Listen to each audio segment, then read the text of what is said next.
ऐसे लोग जो भारत को बड़ा भारत बनाते हैं, उन्हीं की कहानी हम आप तक पहुंचाते हैं। जितने बड़े आपने केस महाराष्ट्र में सुने, पद्मश्री लॉयर उज्जवल निकम जी को आज हमने इनवाइट किया है। ये 3 दफा अलग अलग राष्ट्रपतियों के द्वारा हमारे देश में सम्मानित हैं।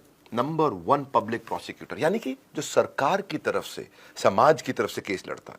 93 बॉम्बे सीरियल ब्लास्ट में, 26/11 का कसाब के मुंबई हमलों में, या फिर वो शक्ति मिल का रेप केस, या फिर गुलशन कुमार का मर्डर, या प्रमोद महाजन का मर्डर।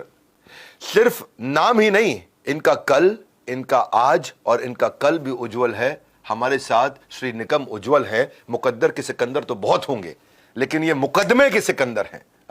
इंसाफ का तराजू इन्होंने कभी झुकने नहीं दिया, मुजरिम को सलाखों के बाहर टिकने नहीं दिया। सुनिए मेरी बात को, सुनिए सुनिए सुनिए। 38 डेथ पेनल्टी, 600 से ज्यादा लाइफ टर्म सेंटेंस दिला चुके हैं। Special super hero public prosecutor Ujjwal Nikam ji, पहली बार हमने किसी वकील को यहां बुलाया बड़ा भारत शो में। आपका तो बहुत बहुत स्वागत है सर। मैं जानता हूं आपका जो टर्निंग पॉइंट था वो 1993 का जो मुंबई बॉम्ब ब्लास्ट था। बिल्कुल, मतलब आपने वैसे बहुत कुछ देखा, लेकिन मुंबई बॉम्ब ब्लास्ट में 12 ब्लास्ट हुए थे, 250 से ज्यादा लोग मारे गए थे। पहली बार आरडीएक्स यूज हुआ था वहां पे। बहुत विटनेस आए, बहुत लोग एक्यूज थे। दुबई और पाकिस्तान में इसकी कॉन्स्पिरेसी रची गई थी। अब इस क्रिमिनल कॉन्स्पिरेसी प्रूव करना मुश्किल होता है, पर अंग्रेजी में एक कहावत है, set a thief to catch a thief. चोर को पकड़ने के लिए एक और चोर तैयार किया आपने। तो आपने ऐसा कई दफा किया, मैंने सुना। तो आपने 2 लोगों को सरकारी गवाह बनाया, केस का स्टीयरिंग आपने अपनी तरफ घुमाया।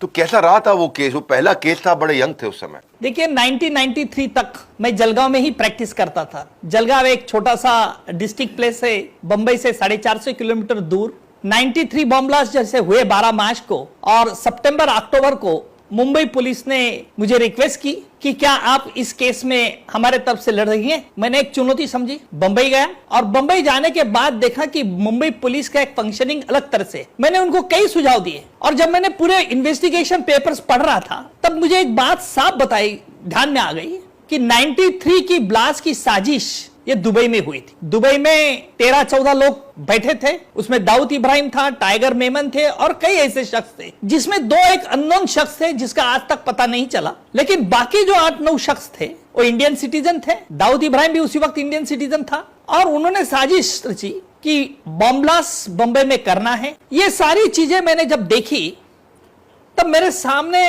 एक जहन में एक सवाल था, यह साजिश कानून के सामने किस तरह से प्रूव की जाए। उस वक्त एक माहौल ऐसा था, जब मैंने पुलिस कमिश्नर से डिस्कस किया, तब उन्होंने बताया कि हमारे पास तो कोई इंडिपेंडेंट एविडेंस नहीं है। जो आरोपी ने हिस्सा लिया है उनका इकबाली बयान है। मैंने कहा कि ये इकबाली बयान वो मोड़ लेंगे और रिट्रैक्ट कर देंगे, तो हमें इंडिपेंडेंट एविडेंस चाहिए। उन्होंने पूछा क्या किया जाए। मतलब इन जो लोगों ने ये साजिश में हिस्सा लिया है, उन लोगों से मैं मुलाकात करना चाहता हूं। कमिश्नर ने पूछा क्यों? मतलब भाई, हम किसी को तो माफी का गवाह बना कर देंगे। अगर माफी का गवाह बनता है तो पूरा सच दुनिया के सामने हम रख सकते हैं, और ये कॉन्स्पिरेसी किस तरह से साजिश रची थी, इसमें पाकिस्तान का क्या रोल था, ये भी हम एस्टेब्लिश कर सकते। और उसी प्रकार 2 शख्स उन्होंने चुने। कई जो 7-8 लोग थे, उनमें से मैंने 2 पुलिस की मदद से सिलेक्ट किए, और उनको हमने अप्रूवर बना। ये कोर्ट में अप्रूवर का एविडेंस होने के बाद ये हमने साजिश या आरोप इन गुनहगारों के खिलाफ साबित कर दिया, और सुप्रीम कोर्ट तक ये जजमेंट बरकरार रहा।